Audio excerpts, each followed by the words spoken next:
জুলাই গণহত্যার মামলায় আন্তর্জাতিক অপরাধ ট্রাইব্যুনালে হাসিনার বিরুদ্ধে প্রথম সাক্ষ্য গ্রহণ শুরু হয়েছে। ট্রাইব্যুনাল থেকে সরাসরি সম্প্রচার করছে বিটিভি।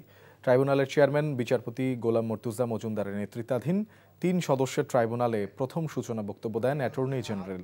পরে বক্তব্য রাখেন চিফ প্রসিকিউটর।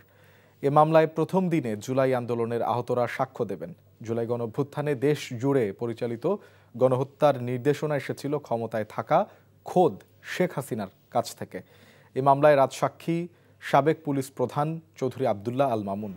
এটি প্রথম মামলা যেখানে একজন ক্ষমতাচ্যুত সরকার প্রধানের বিরুদ্ধে আনুষ্ঠানিক বিচার শুরু হলো।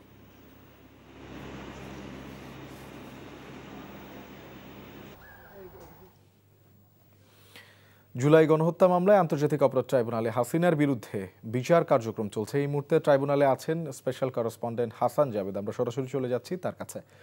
জাবেদ, ইতিমধ্যে তো বক্তব্য দিয়েছেন চিফ প্রসিকিউটর, সাক্ষ্য গ্রহণ শুরু হয়েছে কিনা?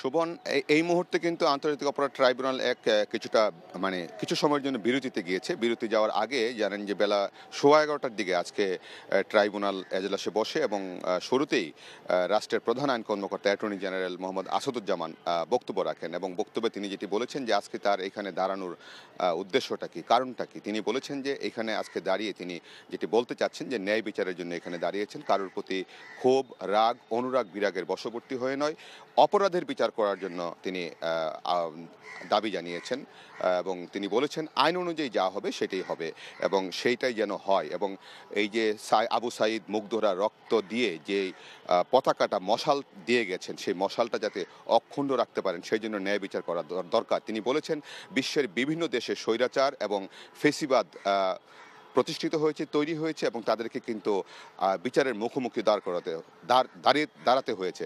তেমনিভাবে শেখ হাসিনা সহ যারা জুলাই আগস্ট হত্যাকাণ্ডে জড়িত ছিল তাদেরকেও এই বিচারের আওতায় আনতে হবে এবং যাতে সারা দেশে একটা বার্তা যায় যে বাংলাদেশের ন্যায় বিচার প্রতিষ্ঠিত হয়েছে এবং আইনের শাসন যে সবার জন্য সমান সেটা প্রতিষ্ঠিত করতে হবে এবং ভবিষ্যতে যাতে কেউ আবার ফেসিবাদ বা স্বৈরাচারের ঘটাতে না পারে সেই জন্যই কিন্তু এই বিচারটা দরকার। তিনি সেগুলি তুলে ধরেন।